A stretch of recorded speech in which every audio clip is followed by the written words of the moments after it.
नमस्कार.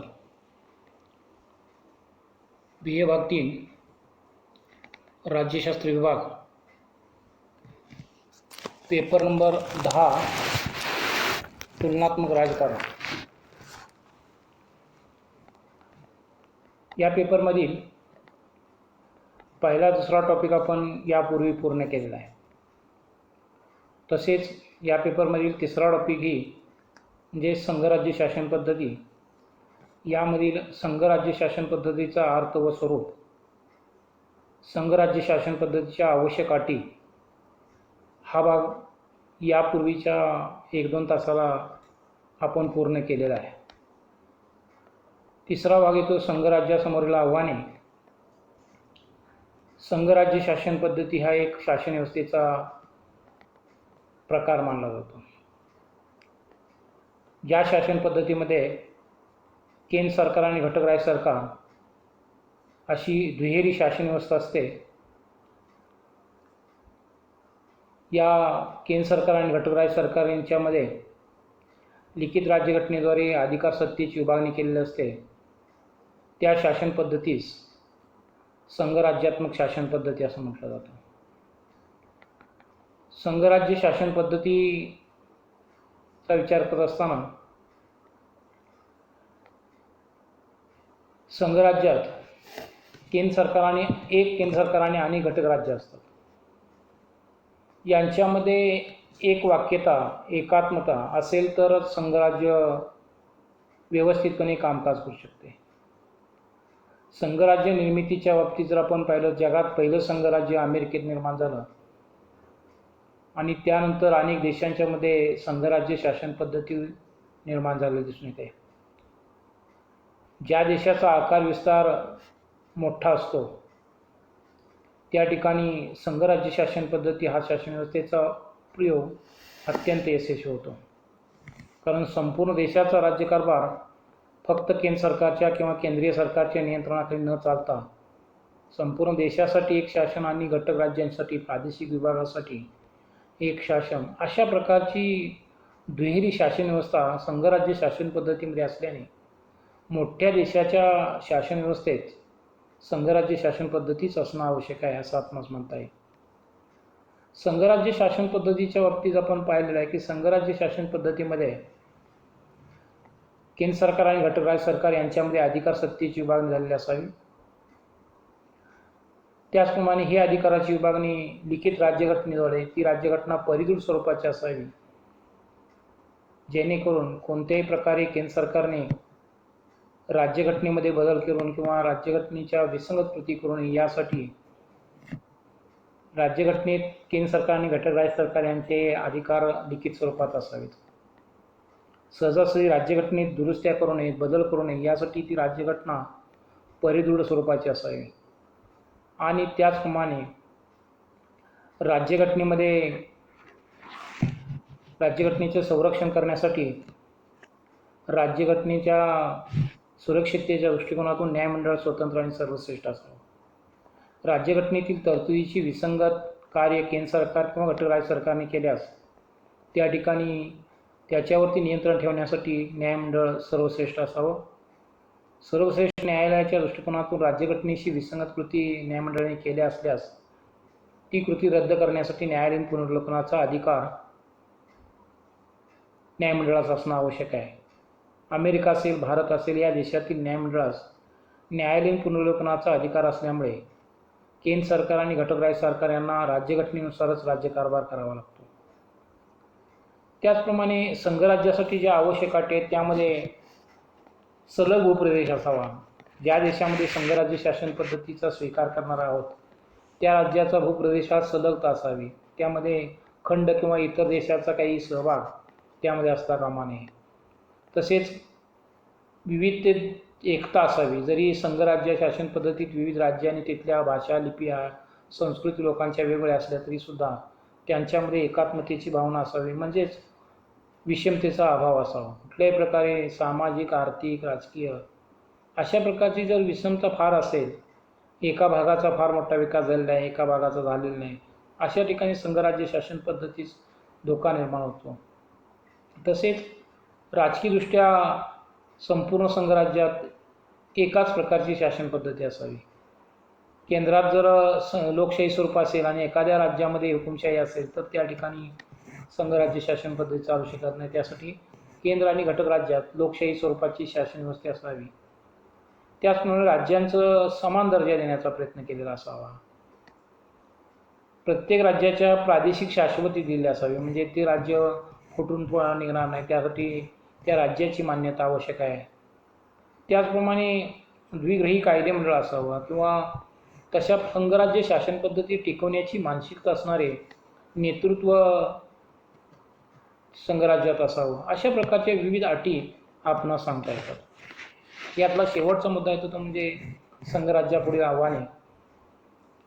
संघराज्य शासन पद्धती जी आज निर्माण झाली वेगवेगळ्या देशांच्या मध्ये, त्यामध्ये केंद्र सरकार आणि घटक राज्य सरकार यांच्यामध्ये चांगल्या प्रकारचं वातावरण, सौहार्द वातावरण असेल तर संघराज्य चांगल्या प्रकारे टिकू शकतं. परंतु अलीकडच्या कालखंडामध्ये संघराज्यांच्या समोर अनेक प्रकारची आव्हाने निर्माण होताना दिसून येतात. संघराज्य शासन पद्धतीमध्ये जरी सत्तेचे विभाजन झालं असलं, उदाहरणार्थ भारतामध्ये केंद्र सूची, राज्य सूची, समवर सूची या 3 सूच्यांमध्ये झालं असलं, अमेरिकेमध्ये केंद्र सरकारचे अधिकार आणि घटक राज्यांचे अधिकार असे अधिकार सत्तेची विभागणी झाली असली, तरीसुद्धा अलीकडच्या कालखंडामध्ये जे आव्हान निर्माण झाले आहे ते म्हणजे केंद्र सरकारकडे सत्तेचे केंद्रीकरण होत आहे. केंद्र सरकारकडे सत्तेचे केंद्रीकरण वेगवेगळ्या कारणाने होताना दिसून येतं. आज बहुसंख्य देशांच्या मध्ये संघराज्यात केंद्रीकरणाचं प्रवृत्ती वाढलेली दिसून येते. केंद्र सरकारकडे अधिकार दिवसेंदिवस वाढताना दिसून येतात. त्यामुळं असं म्हटलं जातं की संघराज्य शासन पद्धतीचं रूपांतर एक दिवस एकात्म शासन पद्धतीमध्ये होईल, अशा प्रकारचं मत अनेक विचारवंत व्यक्त करतात. सिजविक व फेडरिक या राजकीय विचारवंतांनी आर्थिक कारणावरून आधारित अशी आशंका व्यक्त केली दिसून येते की संघराज्य हा स्थायी स्वरूपाचा सिद्ध होऊ न शकणार आहे. परंतु वियर या विचारवंतांनी त्या असहमती दर्शवलेली आहे. संघराज्यात्मक शासन पद्धती ही एकात्म शासन पद्धती परिवर्तन होऊ शकेल असं जरी असलं तरी सुद्धा प्रत्यक्षात आत्तापर्यंत असं एकही संघराज्याचं रूपांतर एकात्ममध्ये झालेलं नाही. तसंच विलोबी यांच्या मते संघाच्या स्थापनेबरोबरच राष्ट्रीय भावना दोलनामय होऊ लागते आणि आवश्यकतेच्या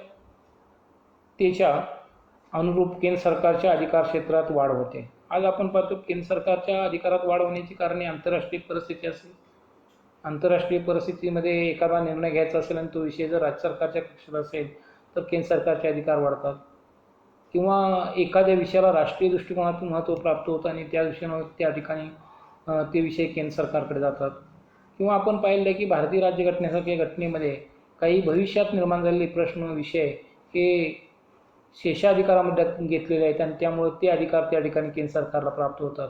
म्हणजे परिस्थितीनुसार केंद्र सरकारचे अधिकार वाढताना दिसून येतात आणि त्यामुळं केंद्र सरकार आणि घटक राज्य सरकार यांच्यामध्ये अधिकार सत्तेच्या कारणावरून त्या ठिकाणी वाद निर्माण होण्याचा शक्यता असतो. राज्य सरकारद्वारे काही असे कार्य केले जाते की ते लोकांच्या जास्तीत जास्त कल्याणाच्या दृष्टिकोनातून केलं जातं आणि तेवढे अधिकार, सत्ता राज्य सरकारकडे नसल्यामुळे काही वेळा राज्याच्या कार्यावरती मर्यादा पडते. त्याचप्रमाणे आज जरी अशा प्रकारच्या टीका जरी होत असल्या तरी सुद्धा आज संघराज्य निर्मितीच्या बाबतीत अनेक राज्यांनी संघराज्य शासन पद्धती स्थापन करण्यास आकर्षित होत असलेले दिसून येतात.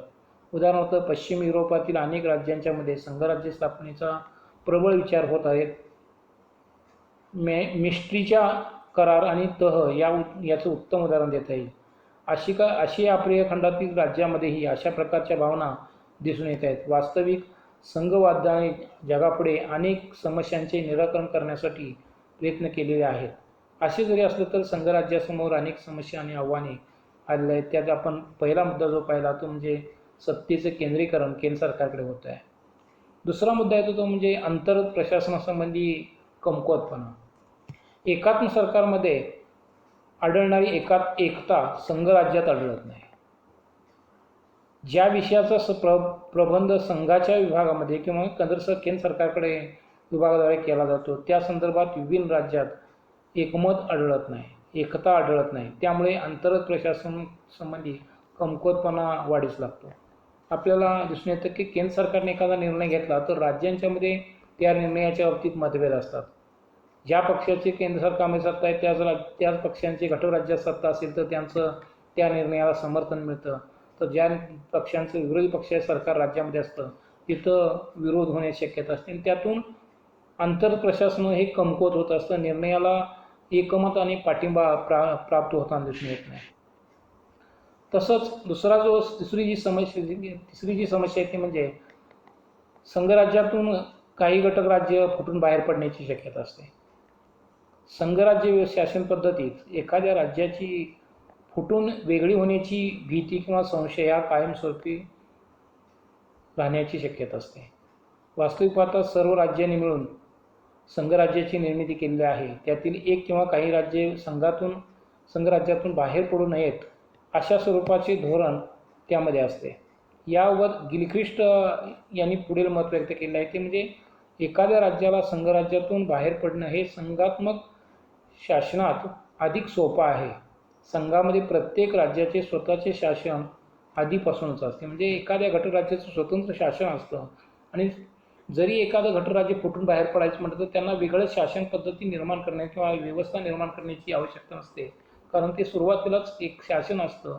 त्यामुळे एखाद्या घटकराज्याने संघराज्यातून बाहेर पडायचं म्हटलं तर त्यांना सोपं असतं. अर्थात त्या ठिकाणी संघराज्याच्या संरक्षणाची जी व्यवस्था आहे त्याच्यावरती ते बरंचसं अवलंबून असतं. पण एखाद्या फुटून पडायचं बाहेर म्हटलं तरी अडचण निर्माण होताना दिसून येत नाही, असं या ठिकाणी गिलख्रिस्ट यांनी मत व्यक्त केलं आहे. चौथा मुद्दा येतो तो म्हणजे प्रगतीच्या विरोधी. अनेकदा संघराज्याची शासन पद्धती किंवा संघराज्याची राज्यघटना ही ताठर स्वरूपाची असते. बदलत्या परिस्थितीनुसार राज्यघटनेत बदल करणं हे अत्यंत आवश्यक असतं. सामान्यतः घटनेत दुरुस्तीसाठी विभागांची संमती आवश्यक असल्याने योग्य पद्धतीने घटनादुरुस्ती करणं शक्य होत नाही. त्यामुळे घटनादुरुस्ती न झाल्यामुळे प्रगती होत असताना अडथळे निर्माण होत असतात. बदलत्या परिस्थितीनुसार राज्यघटनेमध्ये केलेले सत्ता विभाजनात परिवर्तनाची आवश्यकता असते आणि हे परिवर्तन सुलभतेने शक्य होत नाही. राज्यघटना दुरुस्ती करण्यामध्ये केंद्र सरकार आणि घटकराज्य सरकार या दोन्ही शासनांच्या संमतीची आवश्यकता असते आणि एखादा विषय आहे की तो बदलत्या परिस्थितीनुसार त्यामध्ये बदल करायचा असेल तर राज्यांची आवश्यकता असते आणि त्यामुळे केंद्र सरकारच्या एकट्या मतानुसार त्या ठिकाणी राज्यघटनेत दुरुस्ती करता येत नाही. घटक राज्यांची आवश्यकता असते आणि घटक राज्याने तशा प्रकारच्या बदलास मान्यता दिली नाही तर मात्र राज्यघटना सुलभ पद्धतीने दुरुस्ती करता येत नाही आणि परिणामतः विकासाच्या किंवा बदलत्या परिस्थितीनुसार बदल करणं हे शक्य होत नाही. पाचवा जो मुद्दा येतो तो म्हणजे राष्ट्रीय एकात्मतेस धोका. अनेकदा संघराज्य अंतर्गत विविध विभागांच्या शासनावर केंद्र सरकारचे पुरेसे नियंत्रण नसते. प्रभावी नियंत्रण असणं आवश्यक आहे, परंतु तशा प्रकारचं नियंत्रण नसतं आणि अशावेळी कोणतेही विभाग मिळून संघराज्याच्या धोरणास विरोध करण्यासाठी तयार होतात. अमेरिकेत ज्या वेळेला संघराज्याने गुलामगिरीची प्रथा नष्ट करण्याचा प्रयत्न केला त्यावेळी या धोरणाशी अनेक राज्यांनी असंमती दर्शवली. अनेक दक्षिणेकडील राज्यांनी या धोरणास विरोध केला आणि त्यामुळे अमेरिकेत गृहयुद्धाची स्थिती निर्माण झाली. गेटेल यांच्या मते संघराज्य शासन पद्धतीत देशामध्ये केंद्र सरकार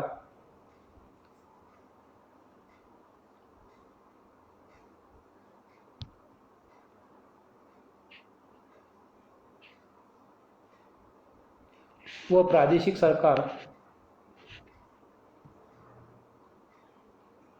यांच्यामध्ये संघर्ष निर्माण होण्याचा धोका असतो. अशा परिस्थितीत नेहमीच ही परिस्थिती निर्माण होत असते आणि शिवाय कोणत्याही राज्याने विद्रोह करू नये, यातून सामूहिक तत्वांना तोंड वर काढू नये, अशा प्रकारचे संशयात्मक परिस्थिती नेहमीच असते. म्हणजे एखादा निर्णय केंद्र सरकारने घेतला तर त्याला सामूहिकरित्या काही घटक राज्य विरोध करतील आणि त्यामुळे संघराज्याचं किंवा केंद्र सरकारचं गटराज्यांच्यावरती नियंत्रण राहणार नाही, अशा प्रकारची भूमिका यामध्ये व्यक्त केलं दिसून येते. सहावा जो त्रुटी किंवा आव्हान आपल्याला दिसून येतं की उत्तरदायित्वाची अनिश्चितता. म्हणजे एखादा शासनाचा निर्णय कोणी घ्यावा यासंबंधीचा निर्णय घेण्याची जबाबदारी असते.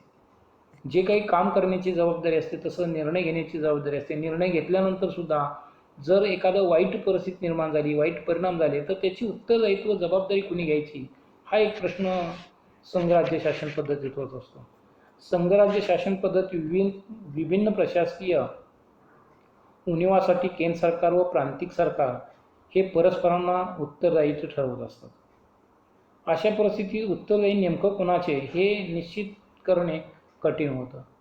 आज आपण पाहतो की कोरोनाची परिस्थिती निर्माण झालेली आहे. एखाद्या राज्यामध्ये कोरोनाची परिस्थिती गंभीर बनल्यास त्याची जबाबदारी केंद्र सरकारची का राज्य सरकारची, हा एक वादाचा प्रश्न येतो.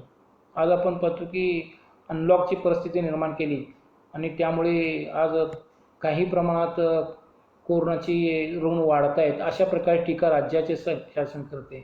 तर केंद्रातले सरकार राज्याच्या सरकारवरती सुद्धा त्यांनी व्यवस्थितरित्या कोरोनाविरोधी योग्य ती कार्यवाही केली नाही, काळजी घेतली नाही, त्यामुळे कोरोनाचे रुग्ण वाढतात. अशा प्रकारे एकमेकावरती आरोप केले जाऊ शकतात आणि त्यामुळे त्या ठिकाणी जबाबदारी, एखाद्या कामाची जबाबदारी ही निश्चित होत नाही आणि त्या ठिकाणी अनिश्चितता राहते. त्याचप्रमाणे सातवा जो मुद्दा येतो तो म्हणजे आंतरराष्ट्रीय क्षेत्रात दुर्बलता. जर प्रत्येक संघराज्यात आंतरराष्ट्रीय संबंधाचे सुसूत्रीकरणाचे कार्य केंद्र सरकारकडून केले जाते, परंतु आंतरराष्ट्रीय संबंधाचे सुसूत्रीकरण व्यवस्थितरित्या करण्यासाठी व्यापार, वाणिज्य, सूचना व पर्यटन वगैरे विभागांचं परस्पर सहयोग आवश्यक असतो. एका संघराज्यांतर्गत हे विभाग सामान्य विभागावर अधिकाऱ्याच्या अंतर्गत असत आणि त्यामुळे केंद्र सरकारला आंतरराष्ट्रीय संबंधाचे सुसूत्रीकरण करण्यात अनेक अडचणी येतात. ज्यावेळी अंतर्गत विभेदीकरणाचे धोरण परराष्ट्र धोरणास प्रभावित करू लागते, त्यावेळेस विदेशामध्ये राज्याची प्रतिष्ठा कमी होते. म्हणजे एखादा निर्णय घ्यायचा असेल आंतरराष्ट्रीय पातळीवरती आणि त्यासंबंधीचा निर्णय, तो विषय जर राज्यांच्याकडे असेल तर त्यासंबंधी राज्यांचे सहकार्य मिळणं आवश्यक आहे. जर सहकार्य मिळालं नाही तर त्याचा परिणाम आंतरराष्ट्रीय पातळीवरती देशाच्या प्रतिष्ठेवरती होताना दिसून येतो, असं आपणाला दिसून येतं. त्याचप्रमाणे संघटनामध्ये काठीण्यता. संघराज्य शासन पद्धतीत संघटन होणं अधिक कठीण असतं, कारण घटनेद्वारे केंद्र सरकार आणि तसेच घटक राज्य सरकार यांच्यामध्ये सत्तेचे विभाजन केलेलं असल्यामुळे या दोन्ही विभागामध्ये प्रवेश आणि अधिकार क्षेत्राच्या बाबतीत, म्हणजे विषय क्षेत्र आणि अधिकार संदर्भात सदैव कलह किंवा संघर्ष उत्पन्न होण्याचा धोका असतो. त्यामुळे कुठलंही संघटन, कुठलाही निर्णय घेऊन त्या ठिकाणी त्याची कार्यवाही करणे हे अवघड होत असतं, कारण अधिकार सत्तेची विभागणी असल्यामुळं दोन्हीमध्ये संघर्षाची परिस्थिती निर्माण होण्याची शक्यता असते. यामधील शेवटचा जो मुद्दा आहे तो म्हणजे वेळ व पैसा यांचा अपव्यय. संघराज्य शासन पद्धतीमध्ये दुहेरी शासन व्यवस्था असते. दुहेरी शासन व्यवस्थेमध्ये कायदे तयार करणे, दुहेरी कायदे केले जातात. केंद्र सरकारकडून कायदा करण्याची प्रक्रिया, राज्य सरकारकडून कायदे करण्याची प्रक्रिया, तसंच दुहेरी राजकीय संस्था, केंद्र सरकारची शासन व्यवस्था आणि राज्य सरकारची शासन व्यवस्था, त्यांच्या निवडणुका, त्यांचे अधिकार, पद निर्मिती, यामध्ये अनेक वेळ आणि अधिकारांचे ही मोठ्या प्रमाणात अपव्यय होताना दिसून येतो.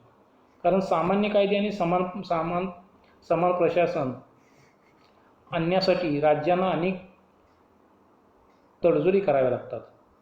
संघ शासनाच्या स्थानावर एकात्म शासन स्वीकारून वेळ आणि पैसा यांचा बचत होऊ शकतो. कुठलाही निर्णय ताबडतोब घेणं एका शासनाने शक्य असतं, परंतु केंद्र सरकारचे निर्णय आणि राज्य सरकारचे निर्णय यांच्यामध्ये निर्णय होत असताना वेळ जात असतो, तसंच पैशाचा अपव्यय फार मोठ्या प्रमाणात असतो.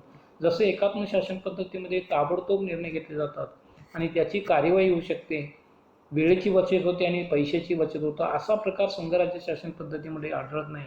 अशा प्रकारची उणीव या ठिकाणी दिसून येते. डॉक्टर फायनर यांच्या मते वित्तीय दृष्टिकोनातून ही व्यवस्था अधिक खर्चिक आहे.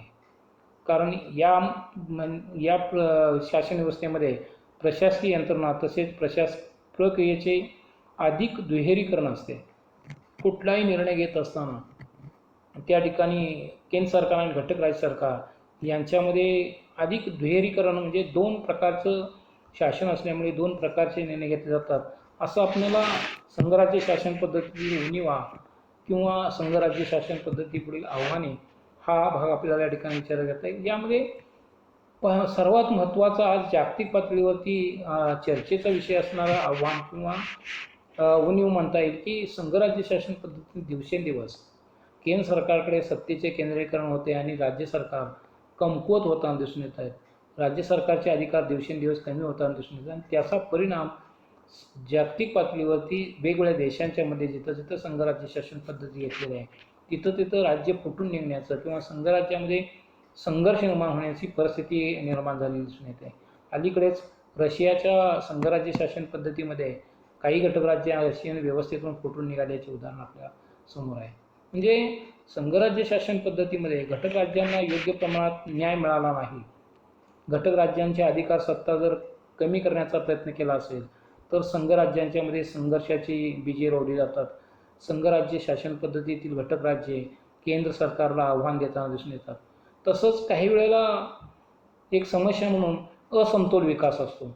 काही राज्यांचा फार मोठ्या प्रमाणात विकास झालेला असतो तर काही राज्यांचा कमी स्वरूपाचा विकास झालेला असतो आणि त्यामुळे अविकसित राज्यांच्या मध्ये असंतोषाची भावना निर्माण होते. अविकसितपणा हे संघराज्याच्या एक आव्हान किंवा दोष या ठिकाणी सांगता येईल. एखाद्या राज्याचा फार विकास होतो, एखाद्या राज्याचा अत्यंत कमी विकास होतो आणि त्यामुळे अविकसितपणामुळे ज्या राज्याचा विकास झाला नाही तिथं असंतोषाचं वातावरण निर्माण होतं आणि त्यामुळे संघर्षाची बीजे रोवली जातात. त्याचप्रमाणे आपण पाहिलं की काही वेळेला भाषेचा प्रश्न निर्माण होत असतो.